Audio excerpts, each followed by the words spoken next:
Hello, मैं हूं वरुण ग्रोवर और आप देख रहे हैं बॉलीवुड हंगामा।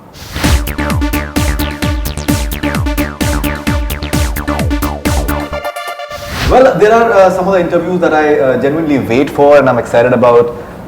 They may not be having stars that almost everyone wants to see, but these are people that I'm personally interested in talking to, and because I feel that they have a lot of content in them that the world should get to know about their lives as well and what has made them the way they've become. So we have with us Varun Grover. He's a writer, he's a stand-up comic. He's just won a national award for his lyrics for Momo Ke Dhage from Dam Laga Ke Ishq. Varun, wonderful to have you on Bollywood Hungama first of all. So yeah, it's a pleasure to be here. Okay, right. So first of all, your first thoughts on winning national award. I was just listening to the song in the morning. I think Monali has sung it beautifully. It's a very nice song, and Anu Malik, I think he has done exceptionally well as well. Now you're coming from that land, you know. आप बनारस से खुद भी आप हैं, and कहीं ना कहीं एक जो मिट्टी लखनऊ में आप रहे हैं, and you've been in Dehradun as well. Does that help you that you have to bring out the context as far as that entire area is concerned? दो तीन चीज़ों में फ़ायदा होता है मुझे। एक तो खास है कि भाषा साफ है, हिंदी साफ है। लखनऊ में खड़ी बोली जो बोली जाती है वो मुझे वो सीखने की मेहनत नहीं करनी पड़ती या सोचना भी नहीं पड़ता वो बोलते हुए लिखते हुए कि ये सही है गलत है। बिल्कुल। एक शब्दकोश मेरा थोड़ा बड़ा है उसके मुकाबले शायद जो हमेशा बॉम्बे में रहा होगा, मुझे ऐसा लगता है। दूसरा फ़ायदा ऑफ कोर्स कॉन्टेक्स्ट का है, उस जगह के कॉन्टेक्स्ट का। जैसे कि मसान जो फिल्म मैंने लिखी वो बनारस में सेट थी, या दम लगा के हईशा हरिद्वार में सेट है। तो एक थोड़ा आपको भाषा का कॉन्टेक्स्ट ज़्यादा, भाषा से ज़्यादा लोगों की फीलिंग्स का, उनके अंदाज़े बयां का कॉन्टेक्स्ट ज़्यादा अच्छा मिलता है। तो वो ज़रूर फ़ायदा है इन जगहों से होने का।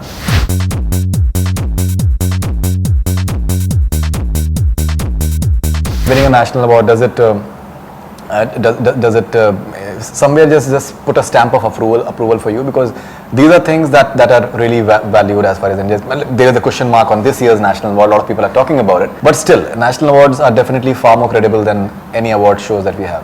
Yes, they are in a way, because at least आप किसी पान मसाले के ब्रांड के सामने खड़े होकर आप अवार्ड नहीं ले रहे होते हैं। आप जो कि हिंदुस्तान के जो सिंबल्स हैं और राष्ट्रपति हैं उनके हाथ से आप अवार्ड ले रहे हैं, तो डेफिनेटली ज़्यादा क्रेडिबिलिटी है। बट मेरे दिमाग में awards really don't matter much, जो क्योंकि मुझे लगता है अवार्ड्स की वैल्यू ठीक है आज है और मेरे लिए है सिर्फ कॉमर्शियली, इस तरह से कि हाँ कुछ लोग हैं जो शायद मुझे ज़्यादा सीरियसली लेंगे, या कुछ जगह हैं जहाँ पे मैं बोल सकता हूँ कि ये मैंने लिखा था और ये अवार्ड जीता है, तो आप मुझे ये मत कहिए कि ये शब्द इस्तेमाल नहीं करने हैं, क्योंकि मैंने अपने मन के शब्द इस्तेमाल किए हैं और तब ये अवार्ड मिला है। और सिर्फ नेशनल अवार्ड नहीं, जो बाकी जो पॉपुलर अवार्ड्स भी हैं, तो it's like you can show कि आपने अब तक जो किया था वो सही किया था और उस रास्ते पे आगे चलना है। लेकिन उसके अलावा अवार्ड की कोई वैल्यू मुझे नहीं लगती है, क्योंकि 2 हफ्ते बाद या 2 महीने बाद तो सब भूल जाएंगे कि किसको अवार्ड मिला था और किसको नहीं मिला था। आप मुझसे पूछिए मेरे जो पसंदीदा 10 हिंदी गाने हैं पिछले 50 साल में, उसमें आप साहिर साहब के गाने ले लें, उसमें आप शैलेंद्र साहब के गाने ले लें, उनमें वो किसी को नहीं पता होगा कि उसको कौन सा अवार्ड मिला था या नहीं मिला था। अवार्ड तो वही है कि वो गाने आज तक याद हैं। वो ultimately the song should work, ultimately the song has a life. Awards don't matter in that life. उसकी ज़िंदगी बढ़ाने में, उसकी इम्पोर्टेंस बढ़ाने में अवार्ड कहीं कुछ नहीं करता है। मेरी इम्पोर्टेंस बढ़ जाती है कुछ सर्कल्स में, जिसका मैं शायद फ़ायदा उठा सकता हूँ, भले वो कॉमर्शियली हो, भले ही as a power of an artist हो, लेकिन उसके बियॉन्ड गाने के लिए वो कुछ नहीं है। तो मेरे लिए भी फिर वो ठीक है। Fabulous. In fact I think that was one of the reasons कि मैं इनफैक्ट आपसे बात करना चाहता था, बिकॉज मैंने जैसे आपसे बताया कि इंडिया टुडे कॉन्क्लेव में मैंने आपका जो स्टैंड अप एक्ट आपने जो किया था, तो कहीं ना कहीं जो एक हिम्मत आपने जिस तरीके से आपने दिखाई है कि दैट चाहे वो प्रो इस्टेब्लिशमेंट हो चाहे वो एंटी इस्टेब्लिशमेंट हो, आप अपनी बात आपने कहने में आप बिलीव करते हैं। प्राइमरली आपने जिस तरीके से एंटी इस्टेब्लिशमेंट सर्टन चीज़ें आपने जिस तरीके से बेबाकी से कही, ह्यूमरस तरीके से कही, वो मुझे बहुत ही दिलचस्प लगी थी। एंड यहाँ पर भी आप जो बात कह रहे हैं आई थिंक बहुत ही रिस्पेक्टेबल चीज़ है, बिकॉज हमारे वहाँ इंडस्ट्री में दिखावा और खोखलेबाजी बहुत ज़्यादा होती है अवार्ड को लेकर। तो मतलब जिसको कहते हैं कि दैट एवरीवन नोज कि अवार्ड कैसे बढ़ते हैं पॉपुलर शोज़ में, लेकिन we see that's wonderful actually.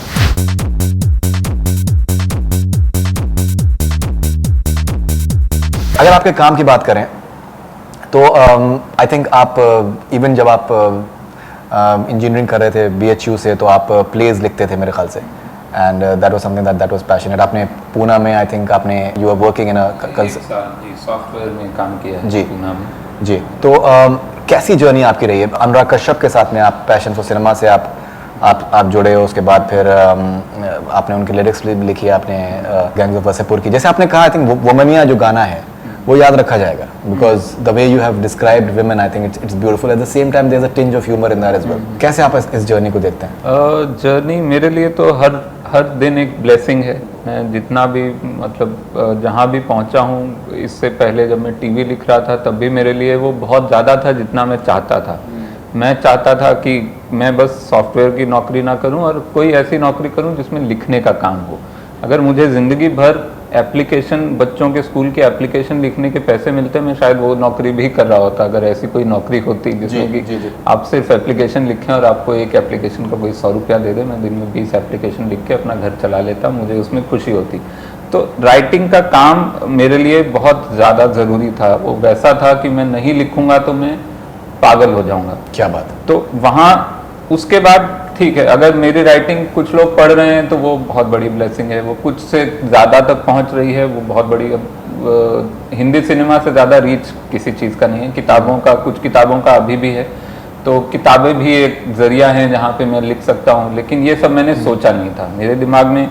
क्योंकि आप जिस शहर से, जहाँ से मैं हूँ लखनऊ से, वहाँ पे आप सोच नहीं सकते कि आप राइटर बन के पूरी ज़िंदगी बिता सकते हैं, आप जर्नलिस्ट बन के बिता सकते हैं। वो एक थोड़ा सा दिमाग में था कि शायद ना मैं इंजीनियरिंग के बाद कोशिश करूंगा, एक जर्नलिज्म का कोर्स कर लूं और पत्रकार बन जाऊं। बिल्कुल। तो वो एक फिर भी दिमाग में था। ये वाला लीप जो मैंने पता नहीं एक मूड में ले लिया कि अच्छा जॉब छोड़ के मैं यहाँ आ गया, और उसके बाद वो काम मिल गया और काम चल पड़ा, वो मेरे लिए हर दिन एक चमत्कार है।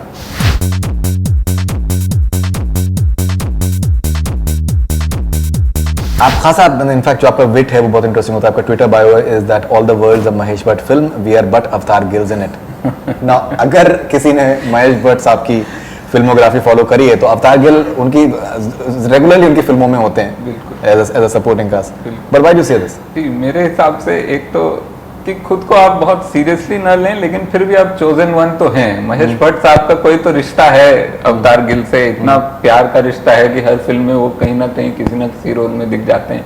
लेकिन हाँ, आप मुख्य किरदार नहीं हैं। ये जो दुनिया का नाटक चल रहा है, अगर ये महेश भट्ट की फिल्म है तो आप इसके मुख्य किरदार नहीं है, लेकिन आप जरूरी किरदार हैं। सभी हैं। हाँ, that's wonderful.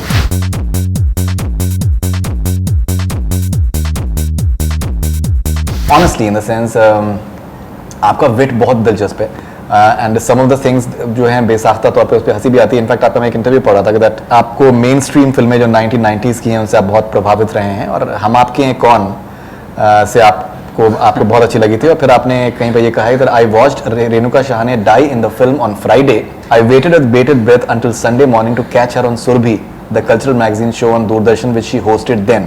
When I finally saw her alive, I had tears in my eyes. You know, ये सच है, ये एकदम सच है। मैं लेकिन पढ़ने में जो है it's very funny actually. मैं शुक्रवार को देख के आया था फिल्म, और मुझे सच में बहुत डिप्रेशन हो गया था, क्योंकि पिछले रविवार तक वो जिंदा थी, अच्छी थी, हंस खेल रही थी सुरभि में, और शुक्रवार को वो गुजर गई वो फिल्म में, और इतना रियल लगा मुझे। और फिर मैं संडे तक, और वो इतना रियल लगा कि मुझे लगा अब इस संडे वो सुरभि में नहीं आएंगी, और वो आ गई। जब वो सिद्धार्थ काक के साथ वो बैठी थी, मैं सच में, मेरे लिए वो बहुत मतलब ऐसा था कि जीसस वापस आ गए जैसा, मतलब ऐसा कुछ।